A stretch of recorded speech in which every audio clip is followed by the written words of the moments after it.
Welcome to Imperfectly Human, the podcast where we get real about mental health, messy growth, and being human one day at a time.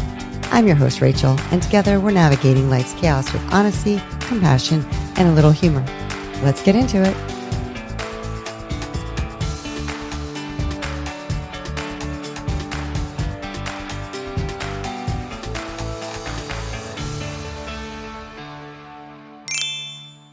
Hello, friends, and welcome to Imperfectly Human. I am your host, Rachel Blogg, and today I have the most amazing woman, Mary Eckstein, and there's no way to describe anything about you other than the fact that she is a vibrant, beautiful woman who has survived a ton, and she is a Holocaust survivor. And there was something about when I heard that you were going to be on my colleague and my good friend Jill's podcast that I said I need to have you on for a lot of different reasons. Aside from the fact that it's representation of your strength, your courage, your fight, your will, your desire to choose to be happy, all these things.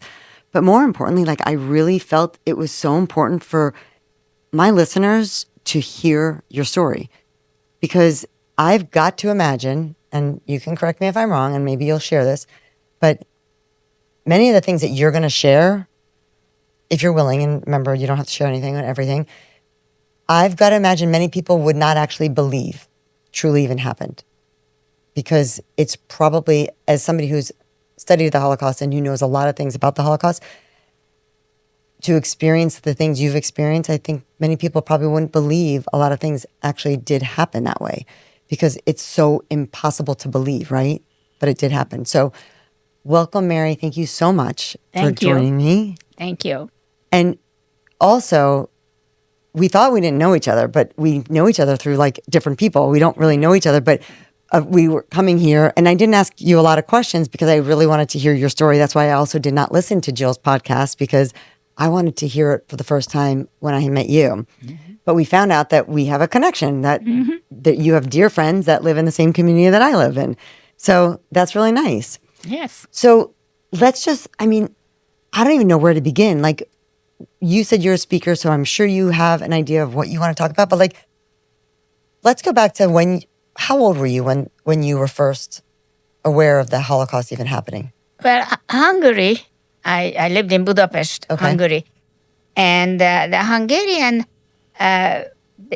government, for some reason, did not allow the Hungarian Jews to be deported until 1944. They did have a lot of restrictions on Jews. In 1942, when I was 6 years old, my father with other Jewish men were taken into forced labor, and we didn't know where he was until the end of the war. Mm. And my mother and I lived in Budapest, and everything was kind of normal. I went to school, and I lived in a building. There were a lot of children there, and I had a kind of a sort of normal childhood during those years. There were air raids, and I was always scared, and the Hungarian Nazi party, the Aerocross party, was very scary. Okay. And I was always afraid of them. Everybody was. Mm. But really, the bad times began in March 19th, 1944, when Germany invaded Hungary. Mm. And really, that's when my story begins. Okay. But between those two, so just real fast, so for 2 years before this, you were also without your dad. Yeah, that's right. How was that explained to a 6-year-old? Well, I had my mother. Yeah. And children accept situations easier than adults because children don't think why. And so I knew my father wasn't there, but I don't remember being affected by it too much. You just remember being scared. I was always scared. Mm. And after that, I was scared and hungry. Okay. And hungry. And hungry. There was no food? Well, less and less. Wow. Less and less. And then in 1944, when Germany came into power and the Aerocross party took over the government, And the officer who was in charge to solve the Hungarian Jewish problem was Adolf Eichmann. Oh, wow. And I have to say that he did a very good job. From March 19th, the deportations began, Okay. and by the end of June 1944, all the Jews were gone from Hungary, except the ones who lived in Budapest. Okay. I had a big family Yeah. in a town named Eger. Okay. My grandmother, and she had about 4 brothers and sisters who in turn had their own families. So just aunts and great aunts and cousins. There were about 65, 70 people. Wow. And they were all gone. They were all taken. Wow. And we didn't know what happened to them until after the war. And I just want to say something. And I always preface that whenever I talk about my experiences. Things happened to survivors, and this can be proven by all of them, that cannot be explained. Right. People did good things, and you don't know why. Right. And it sounds impossible, but they did happen. Meaning people that were not Jewish That's right. were doing good things for That's the right. Jews. Exactly. And there was no rhyme or reason. It's No not like you reason, grew up with just- them or that. Just maybe because they're just good people. That's right, exactly. And Because that right. was a big risk for them too. That's right. Yeah. It really was.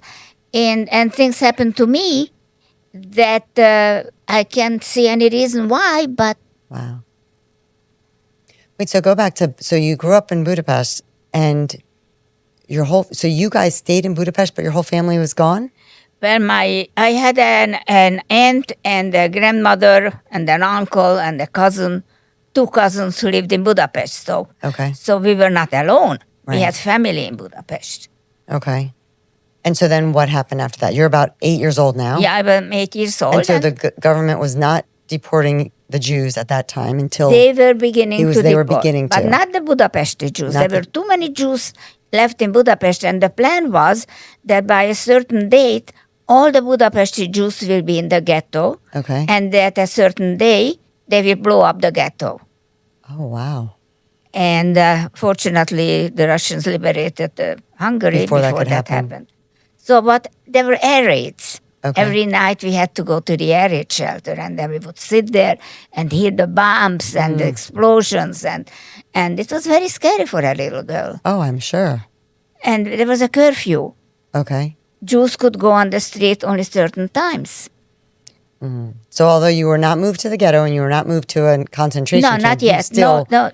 right. Still, At this time, you're still like, that's restricted. right. And the Aerocross came in every so often, wow. and they would cause problems. And the Jews had to wear the yellow star, which was standard in every European country during this time. And and then they declared that all the Jews have to move into a so-called Jew houses. Okay. These were apartment buildings where Jews were allowed to live. Other people could live there as well if they chose to, but Jews could only live in a Jew house. Okay. And fortunately, our building was a Jew house. And so we didn't have to move. And my cousins moved in, my aunt, my grandmother. So I was kind of happy about the company. Yeah. We had a lot of children in the building. It was an old 4-story building with catwalks running around. Okay. And the apartments opened from the catwalks. So everybody knew everybody. And people lived for a long time in the same apartment. They Okay. didn't change residences as much as they do it in Right. America. So who were you living with at that time?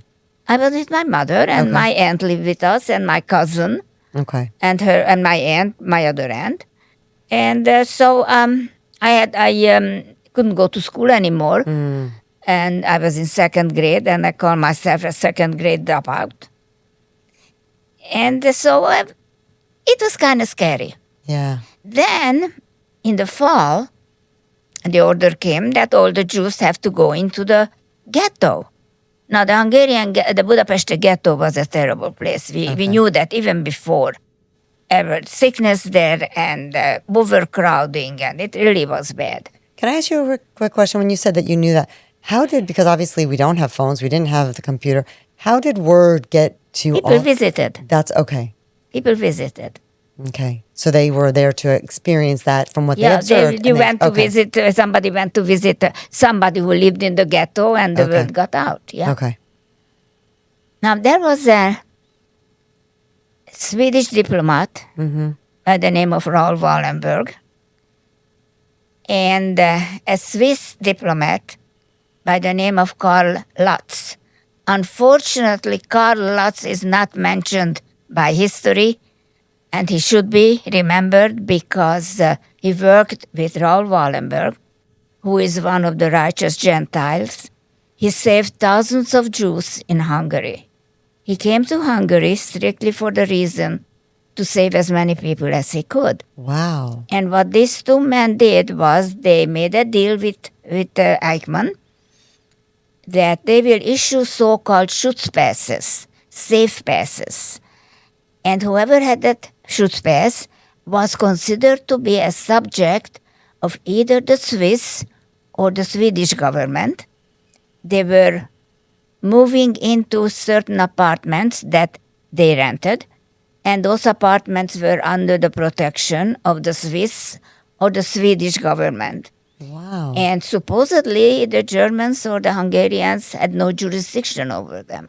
Didn't work out that way, but that was the plan. Right. My mother was able to get a Schutzpass. Oh, wow. And one day in October, my aunt, my mother and I, we went out. There was a curfew. We had to go at a certain time. And I don't know why I remember it was 2 o'clock in the afternoon when we went out. And it was pouring rain and cold. And we went out to look for a place. My aunt was able to jump on the bus. Okay. My mother and I were captured. Oh. We were attached to a transport leaving the city. All afternoon we were walking. And I remember my mother was very worried that I will catch a cold. And I remember giving her my hand and telling her, touch my hand, I'm not cold, it's warm. Oh. And I was wearing that coat that I showed you. Oh, it was soaked through. So my viewers, the listeners, you cannot get this picture. And maybe I'll take that picture and use it as your on the thumbnail. The most gorgeous little girl wearing the most beautiful. You could tell that it was like manufactured by hand. It was stunning. Your hat. It was just. It reminded me of like what Carolyn Kennedy would wear, or is that who it was? JFK's wife, right? Oh, Jackie. Jackie Onassis. Like, she would wear that. It looked beautiful, just very proper and very clean. And it had your initials. Yes.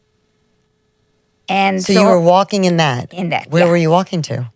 Well, we were taken to the end of the outside of the city, to the brick factory.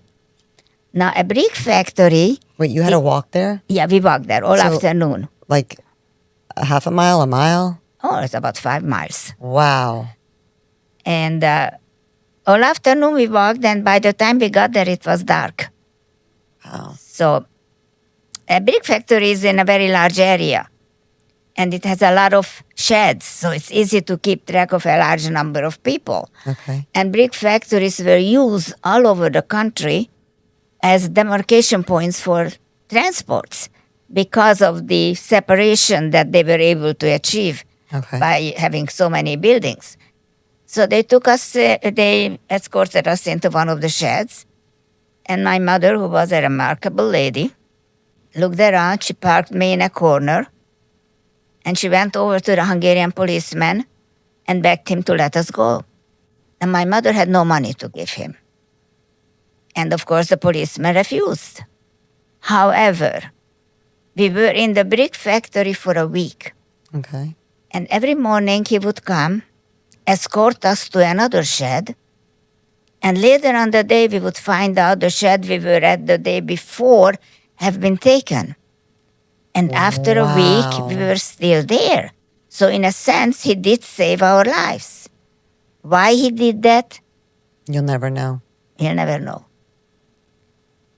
Wow. Well, after a week, and I don't remember what I did in the brick factory. I must have played. Children play. Right.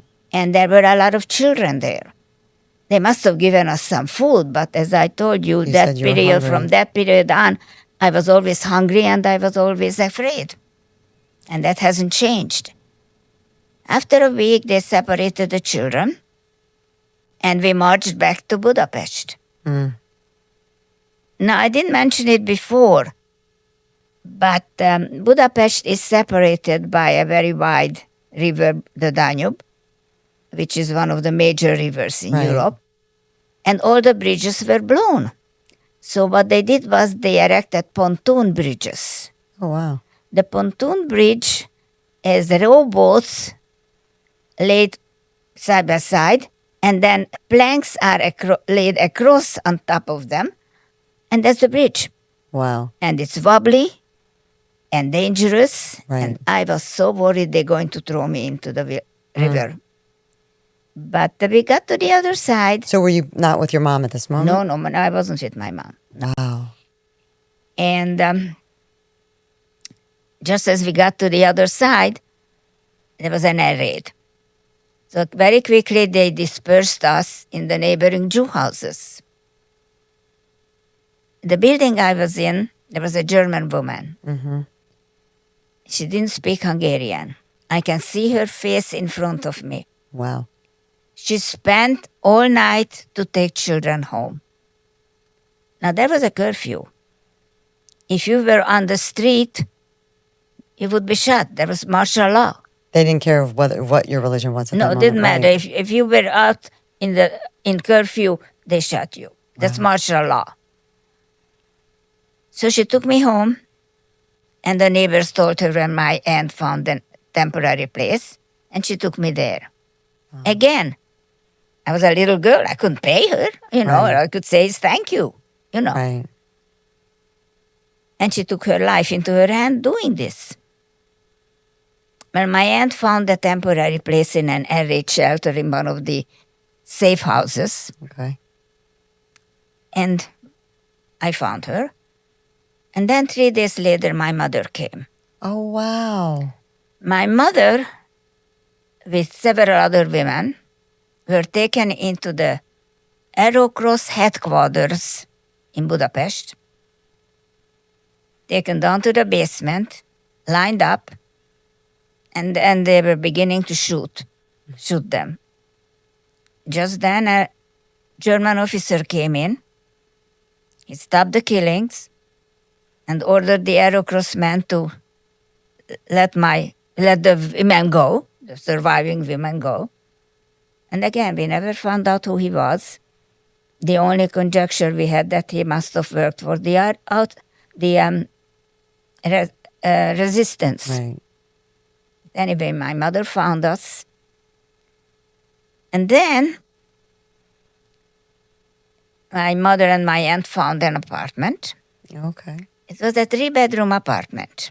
3 bedrooms? Yes, Okay. about 60 people living there. Wait, I'm sorry, what? 60 people. 60? 60. In a One- 3-bedroom apartment? Yep. 1 bathroom and 1 kitchen, so you can imagine. No, I cannot. Well, it wasn't peaceful. Wow. And at night you couldn't walk around because people were lying on the floor, Yeah. sleeping. It was wall-to-wall people. My mother found a couch. As we walked into the apartment, my mother saw a couch and sat down on it. So we had a couch. Wow.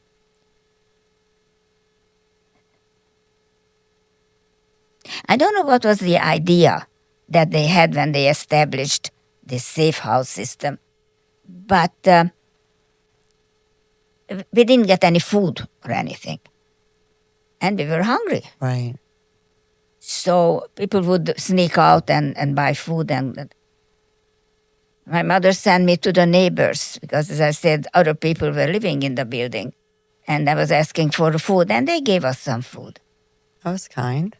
Our janitor in our home, both him and his wife were Aerocross people. Okay. They did a lot of bad things. After the war, they both went to jail for a long time. But for some reason, she brought us food. Every so often she would come with a basket of food. One day, 3 mothers got together, and 2 little 8-year-old girls and 1 10-year-old. Our mother took the yellow star off our coat and sent us to buy food. Wow. Now, can you imagine the desperation of a mother To be able to to do that? right. Because they didn't know if we ever come back. Right. If we were captured, either we would be shot right there or transported to a camp. Right. And no children survived in the camp. Right. But obviously, You survived. we survived. But that had to be really scary. It was scary, I told you. I Yeah. was always scared. Wow. One day, it was early November, the Aerocross came and took several young women. My aunt among them, and she did ended up in Bergen-Belsen, one of the camps. Wow. But she did survive. They didn't take us because what we did was, and I don't know where the inspiration came from, my mother would lie down on the couch that she was sick, and as the Aerocross men came into our room, I was just about handing her a glass of water. I was her caregiver. So And did she pretend she was sick? Yes. Oh, yeah. Yes. Wow. We didn't know at the time. She didn't know. I was too young to realize it. Whenever they found sick people, then they would shoot them right there. But they didn't, and we got away with it. Wow. And they took some of the people, and then a few weeks later, they came back again. And again, we did what we did before, and we got away with it. They left us in the apartment. There were air raids. It was a scary time, the way I remember it. Not many of us were left in the apartment after that. Wow. And then in January, the Russians liberated Hungary, and my father came home. Oh, my gosh. Wow. And he survived because, have you ever heard of the language Esperanto? Vaguely. Wasn't it like a specific language of like a like eclectic of all the languages, It was a right? combination of the major languages spoken in Europe. Right. And In so the like, 1920s, it was an artificial language. My father happened to be a teacher of Esperanto. wow. And because he was able to make himself understood That's why he by survived. the Russians, he came toward Budapest with the Russians as a translator. So they needed him. They needed Thank him. God. And so he came and he found us. And he already made arrangements for us in a small town on the east where things were already stabilized. Okay. So again, I'm just to stop you for a second because in my mind, right? I mean, I didn't grow up with technology. I didn't even grow up with a computer, right? We didn't have those until much later. But I'm trying to understand and envision like what it was like for people, because you've said a couple of times that they set it up, they set up an apartment, they said, how were people, and then they don't have money, right? So how are people doing these things? Well, everything was done on a personally. Okay, so they actually would go there. You had to because there were no telephones. I grew up without a phone. Right. That's what I'm wondering. How did you guys all do this? Everything was done. You had to go to wherever it was. Which was a risk in and of itself. Right, that's right. Wow. That's right. Okay. That was the way of life. Yeah. Okay. So my parents decided to go to Nagykörös, which was the name of the town. And it was in early February. They had a sled. On the sled was a suitcase.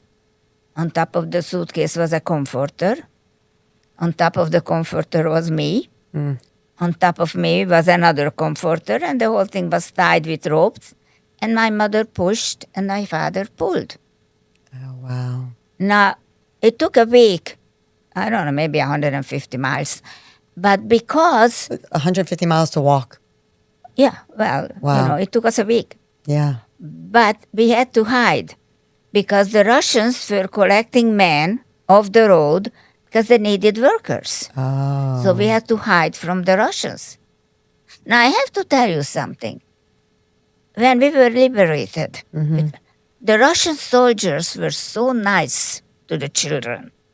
I remember that we were playing on the street and we would run after them shouting "Kleba, kleba," which means bread in Russian. I still remember that. Yeah. And they would give us freshly baked bread, Wow. crusty and warm. I can still smell it. Wow. But that was it. That was as far as the kindness went. So we arrived to Nagykörös and we stayed there for a few weeks. And then my parents decided to go Eger to my mother's hometown to find out what happened with the family. And that's when we found out. We took the train, which was, I remember, people were hanging and sitting on top of the train and hanging on the stairs. It was full. Wow. Have you ever seen Dr. Zhivago? Mm-mm. Oh, then. There is a scene in that where the train station, when people were waiting for the train, and it was just like that. Right. I mean, I've seen pictures of that. I've seen people on the top of the trains, on the sides, hanging by the windows. The doors are open, and my grandmother, somebody else was living in my grandmother's house, but we found a place. And then so somebody else just took over your grandmother's home. Yeah, of course. Wow. Of course. And then somebody who came back told us what happened. Now, do you want me to go into what happened what to them? happened? Because I think it's, Mary, I think that it's so important. I mean, we talked on the way here. You're 90 years young, right?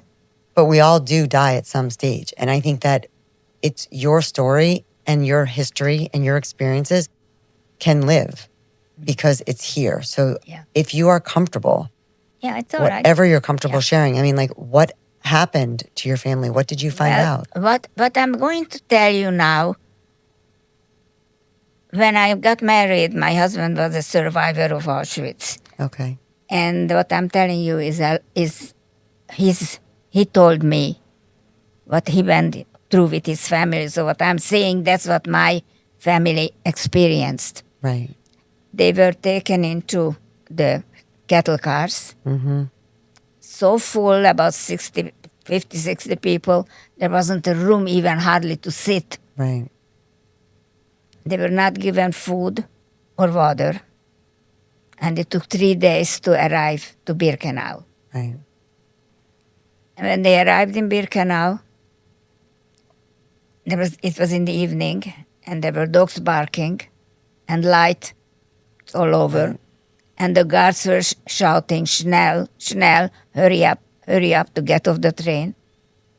If you didn't move fast enough, they threw you off. Now, these were people who were 3 days without food, shut in water. Right. in their car, and everybody was dazed and unsteady. And many people didn't actually survive that journey. And many people died. Right. That's right. I visited Birkenau and Auschwitz when I was in Europe. I really didn't want to, so to speak, but it was something that I needed to do. Right.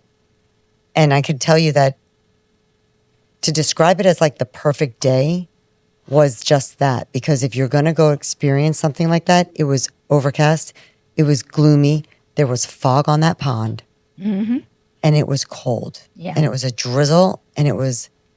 I get the chills just now even thinking about it because I couldn't even imagine what people experienced there. Yeah. So they got off the train. Anyway, they got off the train and there was a selection. And the younger people who were deemed able to work went one way and the rest of them the other way. People who was able to work were taken into the camp and processed. My husband had a number, B4777. His family was all murdered. And he told me the story that when he came out of the shed where they processed them, and he asked another prisoner, what kind of factory do you have here with all the smoke? Because the chimneys were smoking. And the man said to him, "You just arrived with your family?" And my husband said, "Yeah." And the man said, "That's your family." Oh my God. That was his introduction to the camp. And how old was he at that He time? was 15. Okay. So my family was taken to the gas chamber. And what the procedure was, in the anteroom, there were prisoners, and told them, now you have to undress, but remember where you put your clothes. And so when you come out, then you'll find it. And they were all taken into the gas chamber. Wow. Now, in Birkenau, the gas chambers were blown up by the Germans. They were big enough for about 2,000 people at the time. Right. There was one gas chamber left in Auschwitz. It's a small one. Maybe 900 people, maybe 1,000 people. So they were all taken into the gas chamber. There was a door with a window, and the guards were watching. In the ceiling, there was a trapdoor. They threw in the gas pellets. Now, the gas is heavy. It sunk to the floor. So everybody was trying to rise.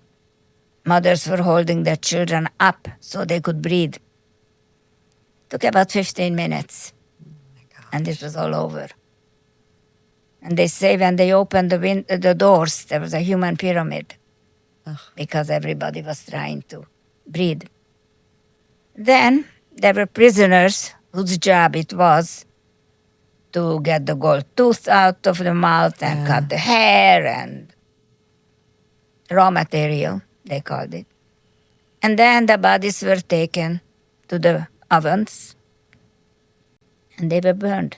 Right. And there is an ash pit. I don't know if you had seen it. That's that pond.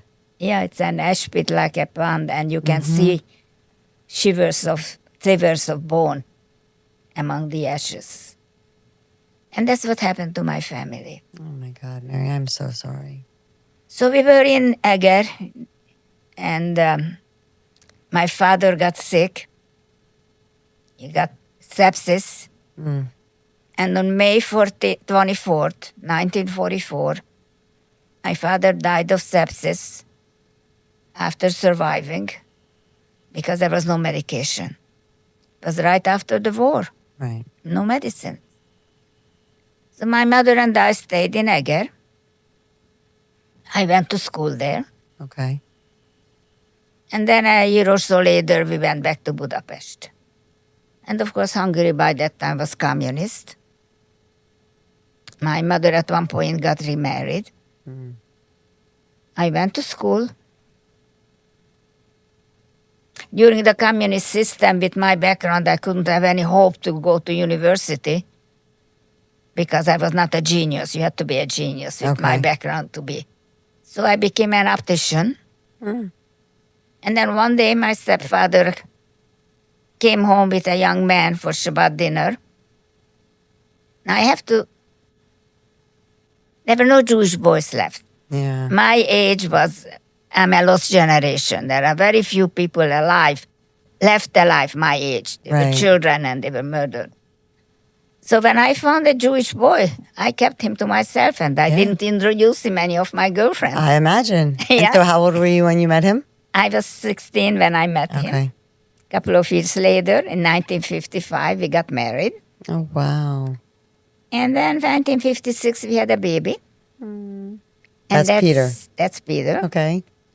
And at that time, there was a revolution in Hungary, and the borders were not watched as closely as normally. See, in a communist country, you can't leave. Wow. But during the revolution, they were busy doing something else, fighting. So we were able to walk 35 kilometers across fields into Austria. We put Peter in a basket. And I held one side, and my husband held the other side. And we went to Austria. Wow. And then we were lucky we were able to come to America very quickly because we had a baby. And then my husband discovered that his sister survived. Oh, my gosh. And she lived in Syracuse. So we went to Syracuse. Wait, can we paint a picture of how many years later did he find this out?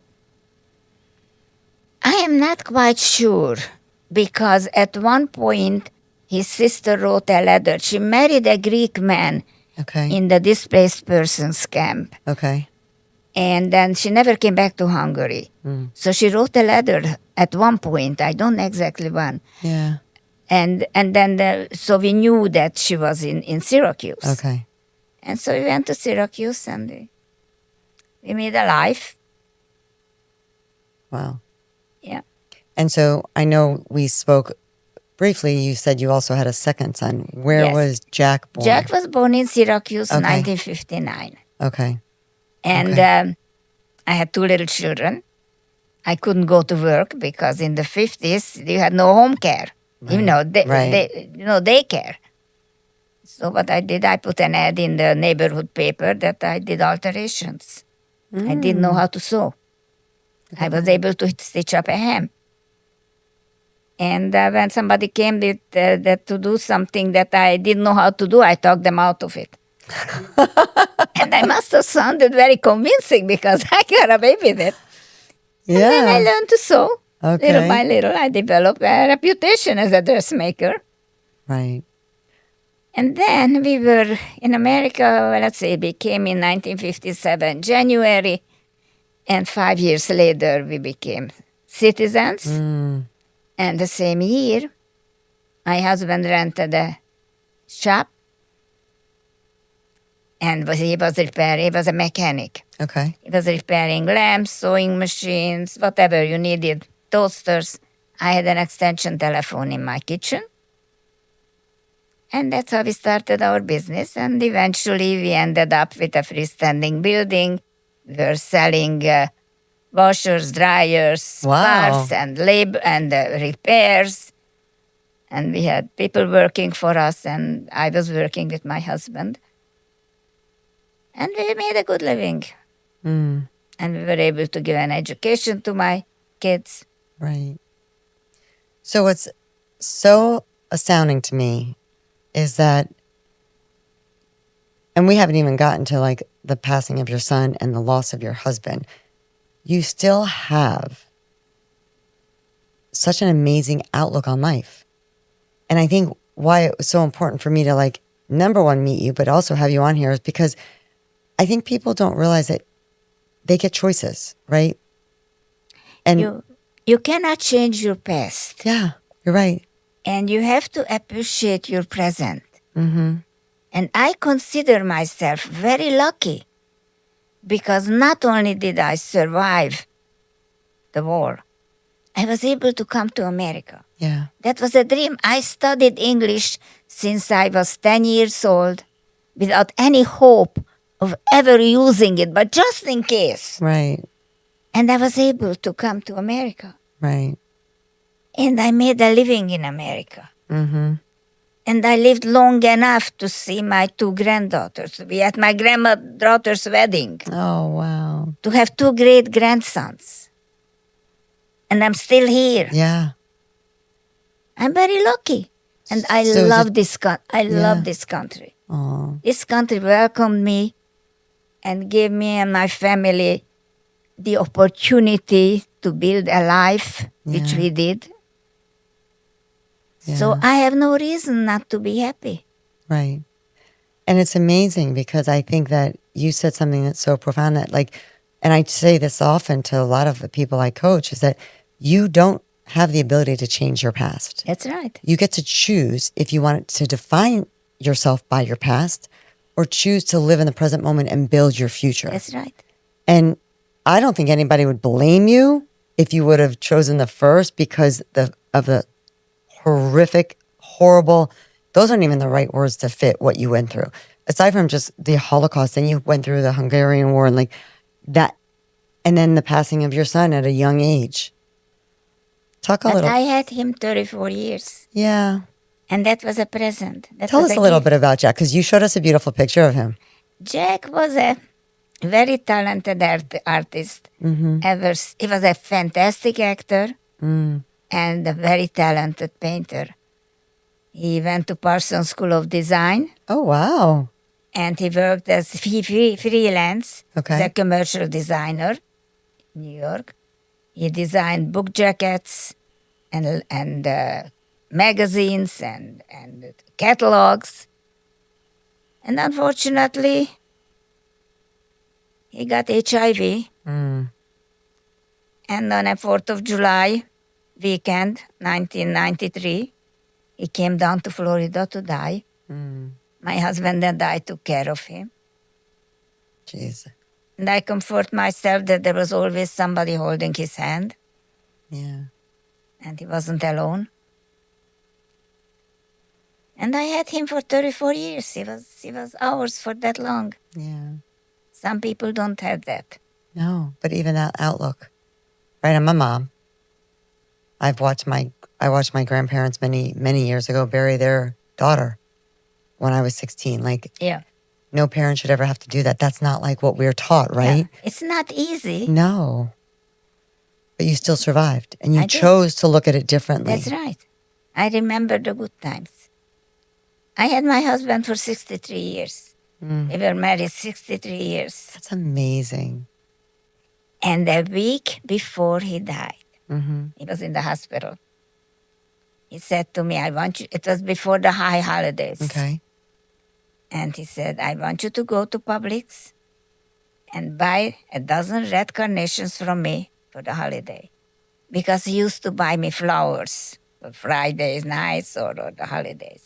Oh my God. And he still bought me flowers before he died, Before the holidays. for the holidays. That is so beautiful, Mary. I was very lucky. Look at that. And so, with everything you've been through and all the losses, right? You still live life to your fullest, and you still have, you describe, I mean, you're very lucky, you said. I'm very lucky. Yeah. I'm grateful I had my son. Grateful I had my husband for 63 years, right? Yeah. Is that an intentional choice?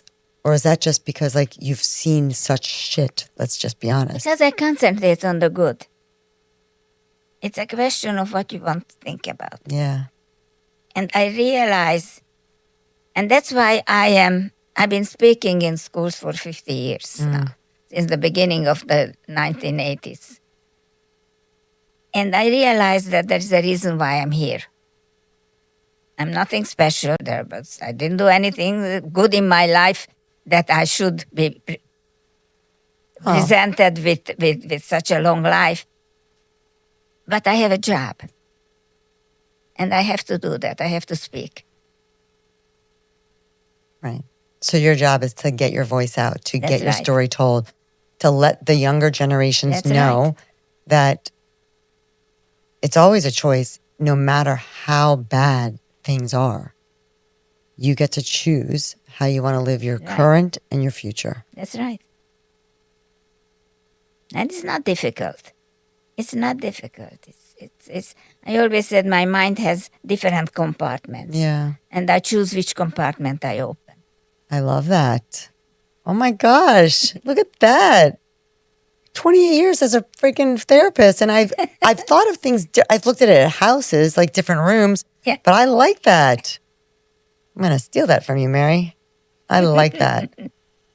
That's amazing. So now you are, and not only that, but you also in the past 3 years just recently moved Yes. to a totally different place. Yeah. Not your normal, not comfortable. I didn't know with- anybody You when I knew moved nobody. Mhm. And I've got to imagine if I was probably a fly on that wall, you probably are like known by everybody. People just love seeing your I smiling always face. say I have a big mouth. Everybody knows me. Yeah, there's nothing wrong with that. I love that. And it works for me. That's Yeah, me. that's awesome. And now tell us a little bit about Peter, who's living near you. Yeah, Peter and Carol live near me, and I see them quite often. That's awesome. And Peter was, he was always a scholar. He was very little. And I saw immediately that he's going to be in academia. Yeah. Whenever he read a book and he liked the character, he researched everything. And I'm Really? talking about a a third grader. Wow. When he read the Red Baron, he knew everything about the Red Baron. That's funny. And whatever interested. So I knew that he has a mind that works that way. Yeah. And then he went to college, and he decided to move to Israel.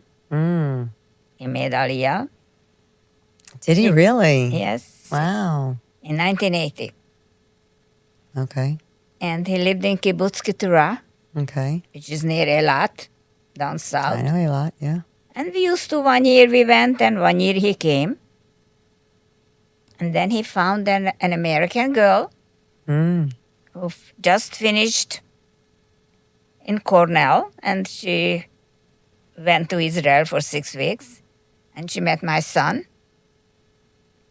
And The rest is history. the rest is history. Look at that. And she's got to be a pretty decent scholar too. I mean, She's Cornell. She's Right? very smart. Yeah. She's Yeah. very smart. And they got married, and they had 2 little girls. They were born in Israel. The younger one was born during the Desert War. Wow. And then in 1994, they came back home.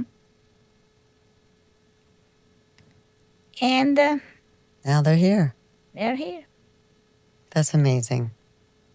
Well, I mean, I am so grateful that you are here and that you've been able to share your story. Thank you. I think you don't ever stop talking. Keep using that big old beautiful mouth of yours because it's important. It is important. You know, especially in today's age and what's yes. going on in the world with just a lot of the anti-Semitism, the hate. It's just, you know, it's not, I did a podcast and like we talked about like being kind.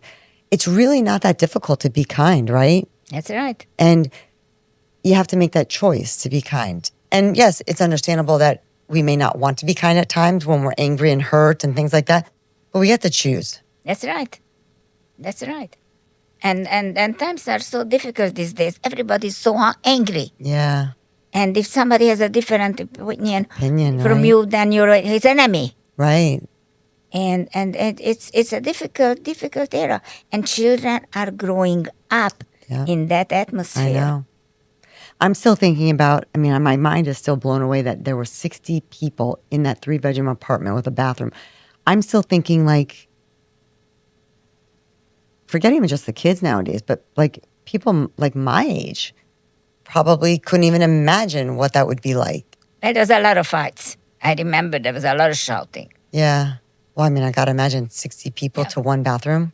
One bathroom, one kitchen. There wasn't much to cook, but Right, the but bathroom, still, the vulnerabilities, people irritable, Oh, yeah, that's right. hungry, tired, worried, Yeah. scared. That's right. Wow. So you basically, because I couldn't imagine doing that, but I've got to imagine you've survived things that you're given. Like you have a choice to survive. Kind of like, you know, like we talk about the people in the Holocaust. Like you most people survive by luck, It's luck, pure luck, pure luck. pure luck. And then they survive by like, you know, that, go back to that book, Viktor Frankl's book of meaning, right? Like finding a meaning to stay alive, you know, like their luck was the main reason, right? Like you said, you had a lot of moments of luck, right? Moved from one brick house to another, right? Then taken to a, you know, different place and given food from the Russian. Like there's lots of moments of luck, That's right. right? But you, I was not conscious of, I was a little kid. yeah, All I cared about is not to be scared, to be kept safe, and have enough to eat. yeah, So I really, at that time, did not analyze my situation. I was too young. right. But my mother took care of me. And, How old was your mom when she passed? 'Cause she was 89. Wow. Yeah. So mom and dad both survived. Yeah, well, my father... Right. you I know, mean, not long, yeah. but he He did was- survive, he but survived. a year later, right. Yeah. Wow. Well, Mary, again, I mean, thank you so much for joining me. I so appreciate you. Do you have any like last words you want to say to the listeners? All I can say Even the is viewers, you could look right there and that we Yeah. should fight hate. Because that's what caused the whole tragedy Yeah. of the 20th century. People hating the others, Yeah. not realizing that we are all others Yeah. in somebody else's eye. So So true. we have to accept one another. Hate is the cause of it all. Yeah. So well said. Well, Mary, thank you again. And to my listeners, thank you for tuning in. Please don't forget to like, follow, subscribe, and definitely share this episode because this is a really important one. And so, again, I'm Rachel, your host of Imperfectly Human, and I appreciate you. Until next time.